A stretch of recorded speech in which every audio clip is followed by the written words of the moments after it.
La porte grinça dans la nuit comme un cri étouffé, et Juliette se redressa d'un bond, le cœur cognant contre ses côtes. La chambre d'enfant était vide, le lit défait tel un nid abandonné, et l'ombre de Lucas s'était évaporée dans le couloir sombre de leur appartement barcelonais. « Alice ! Il est parti !» Encore, hurla-t-elle, la voix brisée par une peur viscérale qui la ramena 10 ans en arrière, à cette nuit où leur amour naissant avait failli se noyer dans les eaux tumultueuses de la Seine. Alice surgit de la pièce voisine, ses cheveux noirs en bataille encadrant un visage pâle, ses yeux sombres agrandis par l'effroi. Vêtue d'une chemise de nuit froissée qui soulignait les courbes familières de son corps, elle attrapa la main de Juliette, leurs doigts s'entremêlant comme des racines affamées. « Mon Dieu, pas ce soir. Viens, on le cherche. » Ensemble, elles dévalèrent les escaliers de l'immeuble ancien du quartier de Gracia, l'air tiède de Barcelone les enveloppant d'un voile moite, chargé d'odeurs de jasmin et de mer lointaine. Mais au coin de la rue, sous la lueur jaunâtre d'un réverbère, Juliette aperçut la petite silhouette de leur fils, Lucas, 8 ans, ses boucles blondes dansant au vent, s'engouffraient dans une ruelle étroite menant vers le cœur vibrant de la ville endormie. Elles hésitèrent un instant, le souffle court, leur corps pressés l'un contre l'autre dans l'ombre. Juliette, la raison incarnée, avocate aux tribunaux impitoyables de la Catalogne, murmura d'une voix rauque, « On ne peut plus ignorer ça, Alice.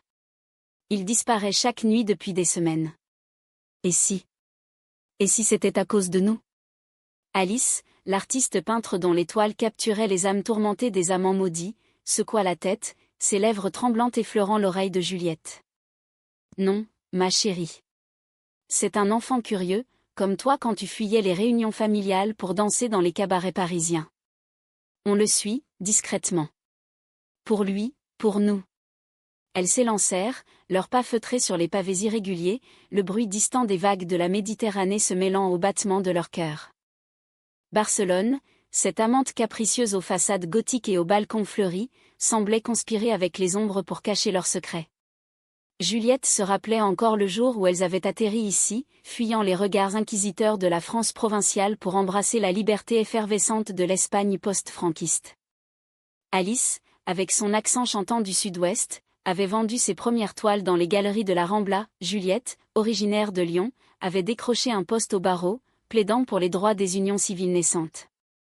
Leur amour, né dans un café enfumé de Montmartre lors d'une exposition clandestine, s'était épanoui sous le soleil catalan.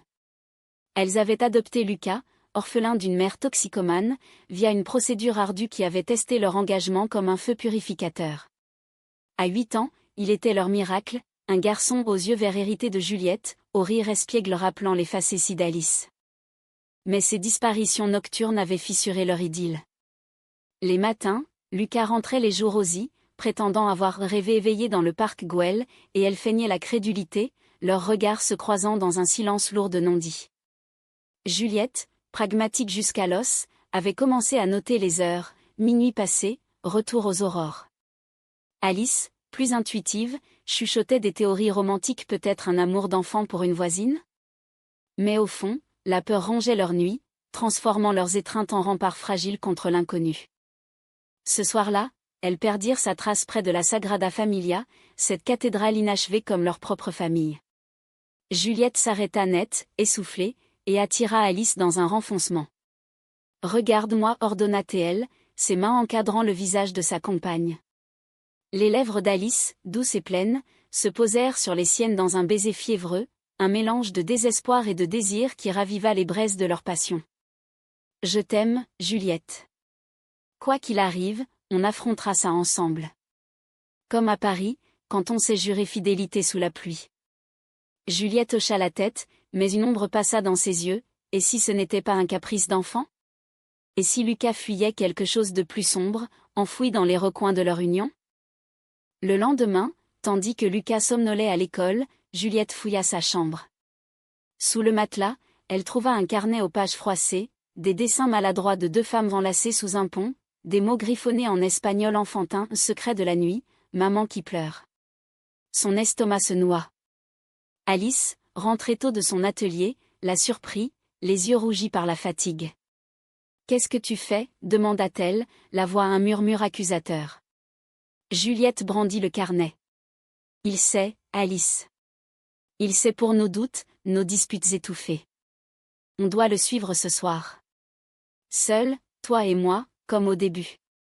Alice acquiesça, mais son regard fuyant trahissait une culpabilité que Juliette ne pouvait encore nommer. La nuit tomba sur Barcelone comme un voile de velours noir, ponctué des lumières clignotantes des bars du Born. Elles attendirent dans le salon, une bouteille de Rioja entamée sur la table basse, leurs mains entrelacées dans un rituel silencieux. Quand l'horloge sonna minuit, la porte de Lucas couina à nouveau. Cette fois, Juliette se leva la première, son manteau sur les épaules, un foulard masquant la moitié de son visage. « Reste en arrière », souffla-t-elle à Alice. « Si c'est dangereux, appelle la police. » Mais Alice secoua la tête, farouche. « Jamais sans toi. On est une équipe, souviens-toi. » Elles glissèrent dans la nuit, leurs ombres fusionnant avec celles des platanes centenaires. Lucas marchait d'un pas assuré, bien trop pour un enfant de son âge, serpentant à travers les ruelles labyrinthiques vers le port. Juliette sentait son pouce accélérer, chaque pas un écho de ses plaidoiries les plus tendues. Alice, derrière, murmurait des prières païennes apprises dans les vignes de Bordeaux. Soudain, Lucas s'arrêta devant une porte discrète, éclairée d'un néon rose fané, la Rosa Occulta, un bar lesbien légendaire, vestige des années de répression où les amours interdites se murmuraient dans l'ombre. Juliette se figea. C'est là que tu as exposé tes premières toiles, n'est-ce pas? Alice pâlit. Oui, mais... Lucas? Pourquoi ici? Elles entrèrent, l'air chargé d'un mélange de tabac froid et de parfums musqués.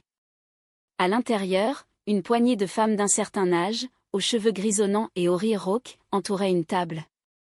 Au centre, Lucas, rayonnant, brandissait un jeu de cartes usées. « Maman! Maman Juliette !» s'exclama-t-il en les voyant, innocent comme un agneau. Les femmes se turent, leurs regards curieux glissant sur le couple. Une vieille aux yeux perçants, prénommée Carmen, sourit. « Ah, les mères sont arrivées. Le petit nous racontait vos histoires d'amour, comme un roman de Zola revisité en Catalogne. » Juliette s'assit, le cœur battant, tandis qu'Alice serrait Lucas contre elle. Les récits affluèrent. Lucas venait ici pour écouter les contes de ses tantes de la nuit, survivantes de l'Espagne franquiste qui avait aimé en secret. « Il dit que vous vous disputez moins quand il est avec nous, » confia Carmen. Mais sous les rires, Juliette perçut une faille, Alice évitait son regard, et un parfum inconnu flottait sur sa peau. Était-ce le début d'une trahison, ou simplement la poussière du temps? Les jours suivants s'étirèrent comme une toile tendue à craquer, imprégnée d'une tension palpable qui imprégnait chaque geste, chaque regard échangé entre Juliette et Alice. Le bar La Rosa Occulta devint un refuge paradoxal, Lucas y passait ses après-midi, absorbé par les histoires de Carmen et de ses compagnes, des femmes aux vies scarifiées par l'histoire amour caché dans les caves de Madrid, exil forcé vers la France voisine, nivelé aux maris imposés. Juliette, initialement réticente, se surprit à y revenir seule, écoutant ces voix éraillées qui résonnaient comme un écho de sa propre jeunesse rebelle. À Lyon, elle avait fui une famille bourgeoise pour les manifestations des années 80, brandissant des pancartes pour l'égalité, mais c'était à Paris qu'elle avait rencontré Alice, lors d'une manif pour les droits LGBTQ, leurs mains se frôlant dans la foule en liesse. Pourtant, cette découverte n'apaisa pas le malaise grandissant. Alice s'absentait de plus en plus de l'atelier, prétextant des commandes urgentes pour des galeries madrilènes. Juliette, rongée par le doute, fouillait les messages sur le téléphone d'Alice quand elle dormait, des textos anodins d'une certaine Elena, une ancienne muse des toiles d'Alice, installée à Sitges, la petite ville côtière prisée des artistes queer. « Reviens peindre nos souvenirs », disait l'un d'eux. Juliette sentit une lame se tordre dans sa poitrine. Était-ce cela, la réaction à leur nuit hantée par les disparitions de Lucas? Une revanche sur l'usure du quotidien, les factures accumulées, les disputes sur l'éducation bilingue du garçon? Un soir, alors que la tramontane soufflait du nord, chassant les nuages vers la mer, Juliette confronta Alice dans leur cuisine aux azulégeaux bleus. Lucas jouait dehors avec un ballon, sa voix joyeuse filtrant à travers la fenêtre ouverte. « Dis-moi la vérité », lança Juliette, la voix basse mais tranchante comme un scalpel. « Elena. C'est plus qu'une amie, n'est-ce pas? Tu sens son parfum sur tes vêtements, et tes yeux s'illuminent quand ton téléphone vibre. » Alice se figea, une tasse de thé à la main, ses doigts tremblants. Ses yeux sombres, ces puits d'émotion qui avaient jadis capturé l'âme de Juliette, se voilèrent de larmes. C'est compliqué, ma Juliette. Elena me comprend, elle voit la artiste en moi que tu étouffes avec tes doutes. Mais je t'aime, tu le sais. C'est notre famille qui craque, pas nous.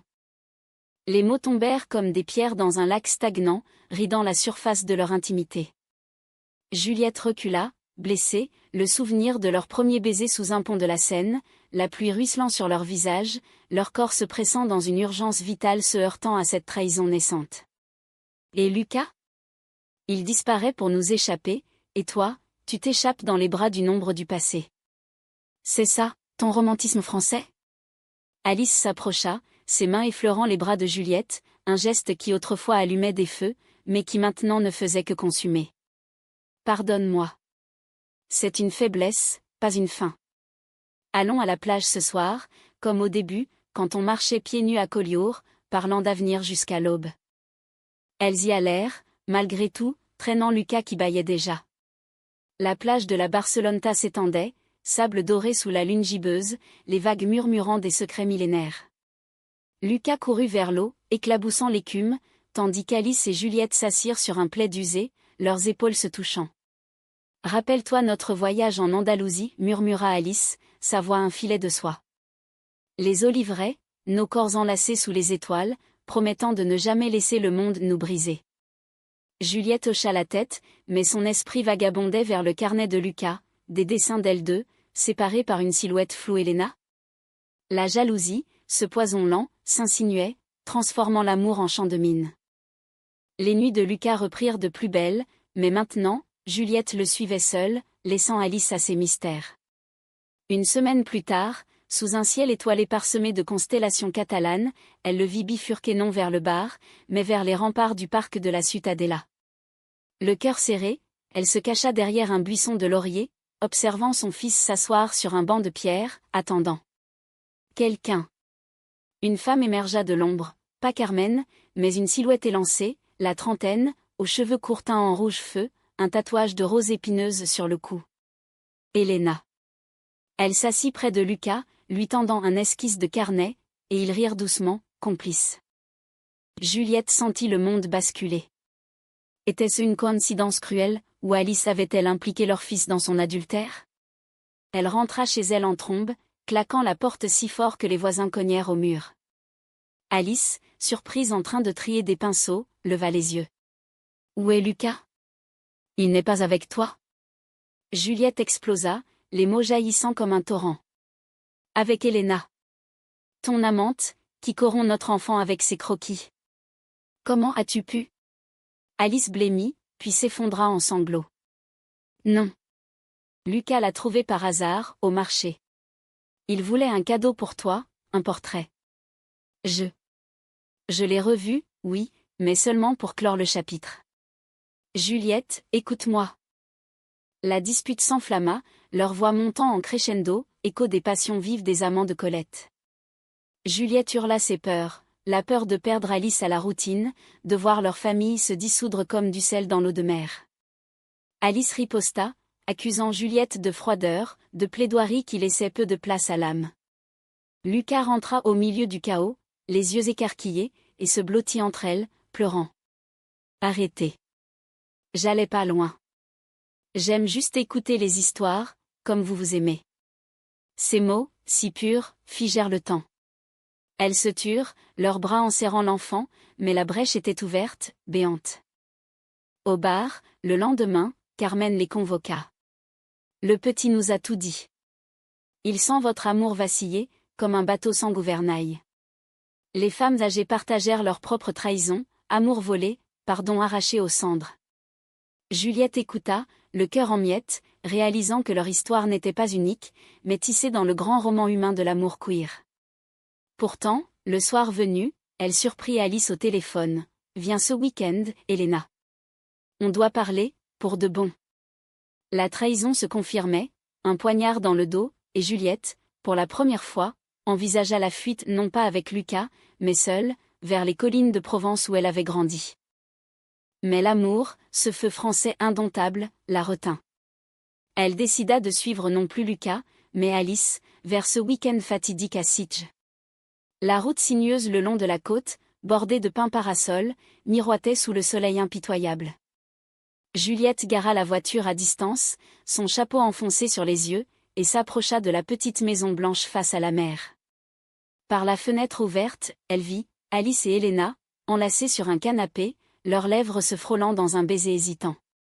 Pas de passion dévorante, mais une tendresse nostalgique, comme un adieu prolongé. « Je ne peux pas, Elena, murmurait Alice. Juliette et Lucas. C'est ma vie maintenant. Juliette s'effondra contre le mur, des sanglots silencieux secouant son corps. Était-ce la fin, ou le début d'une rédemption? Le vent salin porta les voix jusqu'à elle, et soudain, un bruit de pas, Lucas, échappé de la voiture où elle l'avait laissé endormie. Maman. Il la trouva là, brisée, et l'étreignit. Rentrons. Papa. Maman Juliette nous attend. Dans sa confusion enfantine, il avait appelé Juliette papa, un lapsus qui, dans leur famille sans père biologique, sonnait comme une couronne. Elles rentrèrent, le silence pesant, mais un fil ténu les reliant encore. Sitges s'accrochait à Juliette comme une écharde, un souvenir amer de ce qu'elle avait failli perdre. Les jours suivants, elle feignit l'ignorance, cuisinant des paellas fumantes pour Lucas, discutant des droits des enfants adoptifs avec Alice comme si de rien n'était. Mais la nuit, seule dans le lit conjugal, Alice s'étant exilée sur le canapé, elle revivait la scène, les lèvres d'Alice sur celles d'Elena, un geste qui n'était pas encore une chute, mais un pas vers l'abîme. Leur amour, jadis un feu d'artifice sous les lumières de la tour Eiffel, s'était mué en braise couvante, menaçant de s'éteindre dans le quotidien barcelonais. Lucas, sentant la tempête, redoubla d'efforts pour recoller les morceaux. Il traîna ses mères au bar La Rosa Occulta un après-midi pluvieux, où Carmen et ses amis les attendaient avec du vin doux et des gâteaux aux amandes. « Écoutez l'histoire de Maria, dit la vieille, ses yeux plissés par les ans. Maria, une danseuse de flamenco des années 50, avait aimé une Française exilée, perdant tout famille, carrière pour un baiser volé dans une taverne de Grenade. Mais l'amour vrai, c'est comme le flamenco, il brûle, il saigne, et il renaît des cendres. Alice, les joues en feu, baissa les yeux, Juliette, stoïque, serra la main de Lucas sous la table. Le garçon, avec sa sagesse instinctive, glissa, « Vous êtes comme Maria et sa Française. Ne laissez pas la pluie laver votre danse. » Ce soir-là, la confrontation éclata enfin, dans le salon éclairé par une unique lampe de chevet. Juliette, tenant une lettre froissée, un billet doux d'Elena trouvé dans la poche d'Alice, la jeta sur la table. « Finissons. Tu l'aimes encore? Dis-le, et je partirai avec Lucas. On recommencera à Lyon, loin de tes fantômes. » Alice se leva, furieuse et vulnérable, ses cheveux noirs cascadant comme une cascade de minuit. « Tu ne comprends rien. Elena représente ce que j'étais avant toi, libre, sauvage, sans chaîne. Mais toi, Juliette, tu es ma chaîne d'or, celle qui m'ancre. J'ai failli trahir, oui, parce que nos nuits sans Lucas me terrifiaient, et si on n'était pas assez pour lui? Et si notre amour n'était qu'une illusion romantique, comme dans tes romans français? » Les mots se firent projectiles, déterrant les rancunes enfouies, les absences de Juliette au tribunal, les toiles inachevées d'Alice, les doutes sur leur parentalité partagée. « Tu m'appelles père parfois, Lucas ?» demanda soudain Juliette au garçon tapi dans l'embrasure. Il hocha la tête, timide. « Parce que tu protèges, comme un papa dans les livres. Et maman Alice, elle crée, comme une fée. » La simplicité de l'enfant désarma les combattantes. Elles pleurèrent ensemble, leur corps se heurtant dans une étreinte maladroite, puis tendre. « Pardonne-moi, souffla Alice, ses lèvres traçant un chemin sur la joue salée de Juliette. Je choisis nous. Toujours. Mais le pardon est un vin capiteux qui masque les lies. » Juliette accepta, en surface, et elles reprirent leur routine, promenade au parc Güell, où les mosaïques de Gaudí miroitaient comme des promesses brisées, dîner aux chandelles sur la terrasse, où le vin coulait comme des larmes oubliées. Lucas, ravi, cessa ses fugues nocturnes, préférant les histoires partagées en famille. Pourtant, Juliette sentait une distance, un froid insidieux. Elle recommença à suivre Alice, non plus par jalousie, mais par une peur plus profonde, celle de l'effacement. Le point de rupture survint lors d'une exposition d'Alice à la Galerie du Born. Les toiles, vibrantes de couleurs sépia et d'ocre méditerranéen, dépeignaient des amants enlacés dans des décors oniriques des ponts parisiens, des plages catalanes, des silhouettes andalouses. Juliette, fière en tailleur noir, circulait parmi les invités, un verre de cava à la main. Lucas, en chemise blanche impeccable, admirait son portrait, un garçon aux boucles blondes, tenant la main de deux femmes au profil superposé. « C'est nous, murmura-t-il, émerveillé. Mais au fond de la salle, Juliette repéra Helena, grande, charismatique, un verre à la main, discutant âprement avec Alice près d'une toile controversée, deux femmes nues, dos à dos, symbolisant la dualité de l'amour. Le cœur de Juliette s'emballa. Elle s'approcha, feignant la sérénité. « Helena, ravie de te rencontrer enfin. » La femme rougit, surprise. « Juliette. Alice m'a tant parlé de toi. Ton combat pour les familles arc-en-ciel est inspirant. » Mais les yeux d'Helena trahissaient une faim inassouvie. La soirée s'étira, tendue, jusqu'à ce que Lucas, fatigué, s'endorme sur un banc. Alice le porta jusqu'à la voiture, Juliette fermant la marche avec Helena. « Prends soin d'elle, murmura cette dernière. Elle mérite un amour qui brûle, pas qui couve. » Juliette ne répondit pas, mais en route, les larmes coulèrent. À la maison, elle rangea Lucas, puis affronta Alice dans la chambre. C'était un au revoir? Ou un prélude?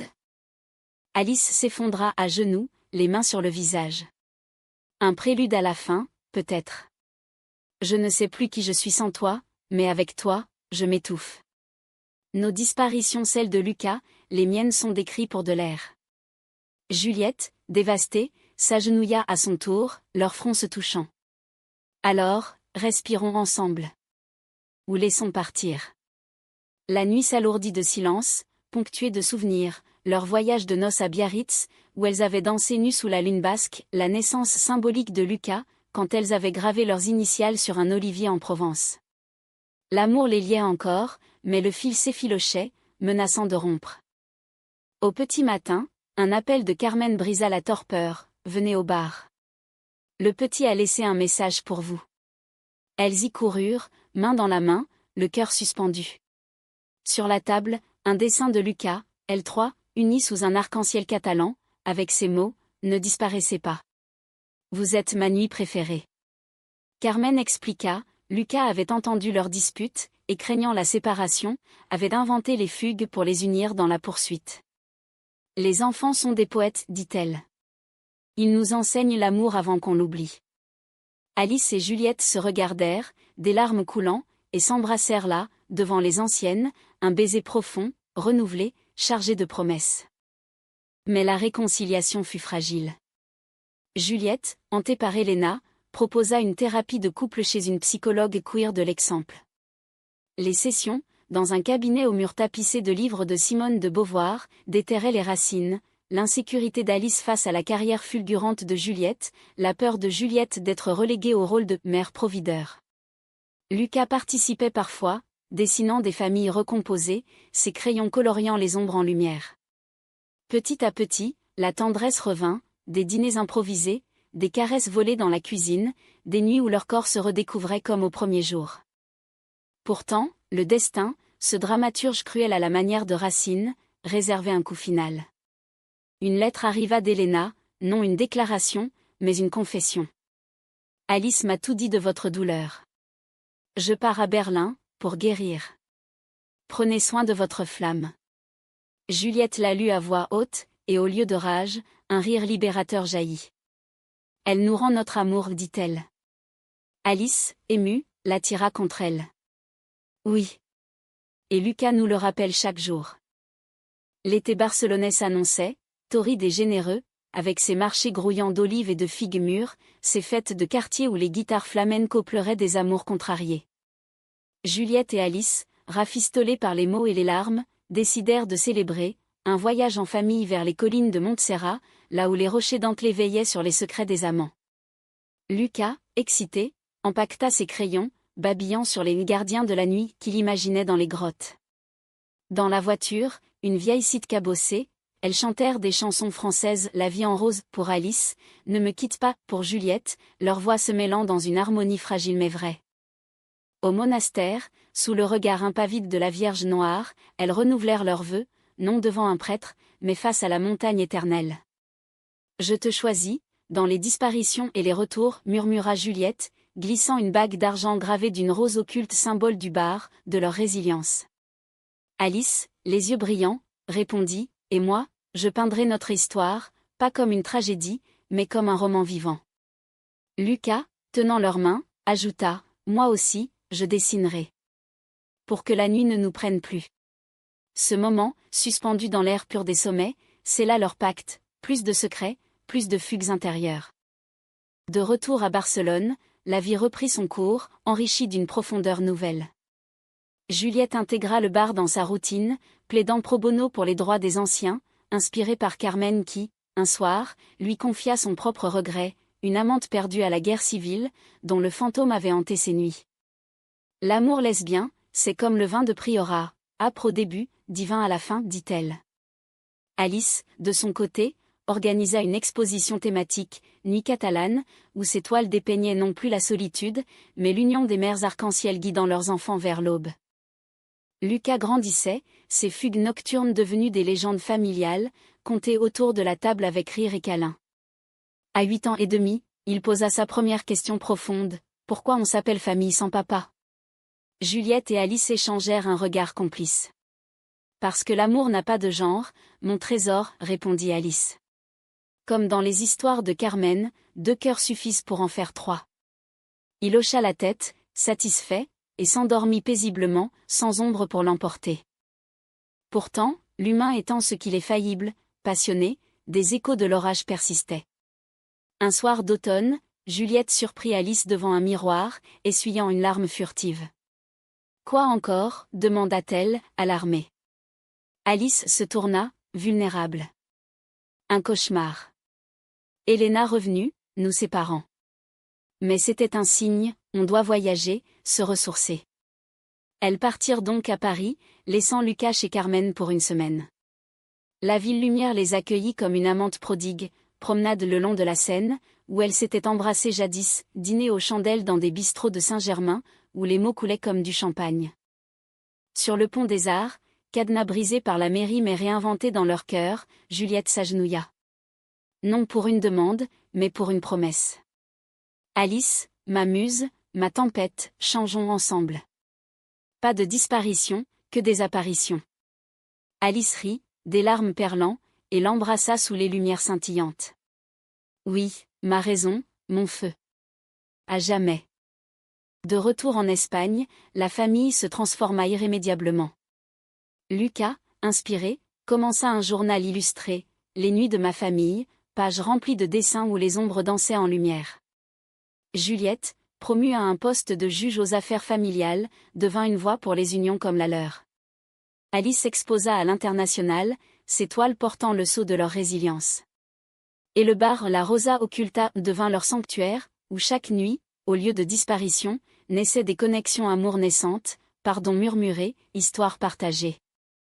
Un soir d'hiver, alors que la tramontana hurlait dehors, elles s'assirent à 3 sur le balcon, emmitouflées dans des plaids. Lucas, blotti contre Juliette, demanda « Et si je disparais encore ?» Alice sourit, ébouriffant ses cheveux. « On te suivra toujours, mon étoile. Parce que c'est ça, l'amour, une poursuite infinie vers la maison. » Juliette, le bras autour d'Alice, ajouta doucement « Et on rentrera changé, plus fort, plus nous. » La ville s'étalait en contrebas, mosaïque de lumière, et dans ce moment, leur famille forgée dans la nuit, trempée de larmes et de rires rayonnait comme un phare dans la tempête. Ainsi, le garçon de 8 ans qui disparaissait chaque nuit n'avait pas brisé leur monde, il l'avait recomposé, fil par fil, en un tapestry humain, romantique, profondément français dans son âme tourmentée et rédemptrice. Et dans les ruelles de Barcelone, sous les étoiles catalanes, leur amour lesbien fleurissait, éternel, indomptable.